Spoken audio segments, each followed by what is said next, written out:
அடுத்தது நல்ல நிலம். நல்ல நிலத்தில் விதைக்கப்பட்டவனோ வசனத்தை கேட்கிறவனும் உணர்கிறவனமாயிருந்து 100ஆகவும் 60ஆகவும் 30ஆகவும் பலன் தருகிறான். நல்ல நிலத்தில் விதைக்கப்பட்டவர்கள் வசனத்தை கேட்டு உணர்ந்தார்களாம். ஐயோ, கர்த்தருடைய வார்த்தையை நான் செவி சாய்ப்பேன், கர்த்தருடைய வார்த்தைக்கு நான் முதலிடம் கொடுப்பேன், கர்த்தருடைய வார்த்தையை நான் உணர்வேன் என்றால் நான் எல்லாவற்றின் மீதும் ஜெயம் எடுக்க அது என்னை நடத்தும். கர்த்தருடைய வார்த்தையில ஆலோசனை இருக்கிறது, ஞானம் இருக்கிறது, வல்லமை இருக்கிறது, பலன் இருக்கிறது, உயர்வுகள் இருக்கிறது, சகல ஆசீர்வாதங்களும் நன்மைகளும் கர்த்தருடைய வார்த்தையில் இருக்கிறது.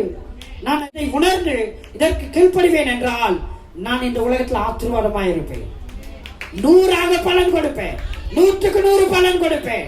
எத்தனை பேர் 100க்கு 100 பலன் கொடுக்கணும்னு விரும்புறீங்க? நான் சொல்றேங்க, கர்த்தருடைய வசனத்தை கேட்டு உணர்ந்து அதன்படி வாழுங்க. இங்கிருந்து எம்டியா போகாதீங்க. நான் சொல்றேன், இங்கிருந்து நீங்க இந்த உலகத்துல நீங்க கண்ணை மூடி ஆண்டவர்கிட்ட எம்டியா போய் நின்னீங்கன்னா அங்க தலை குனிவு தான் வரும். உங்களுக்கு பரலோகம் கூட கிடைக்குமா என்னன்னு தெரியல. கனிக்கூடா மரம் எல்லாம் வெட்டுண்டு அக்னியில் போடப்படும். எனவே நீங்கள் கனி கொடுக்கிறவர்களாய் மாறுங்க. உங்க குடும்பத்தில் இருக்கிறவர்கள் இன்றைக்கு யார் சபைக்கு வரல கவனிக்கணும்.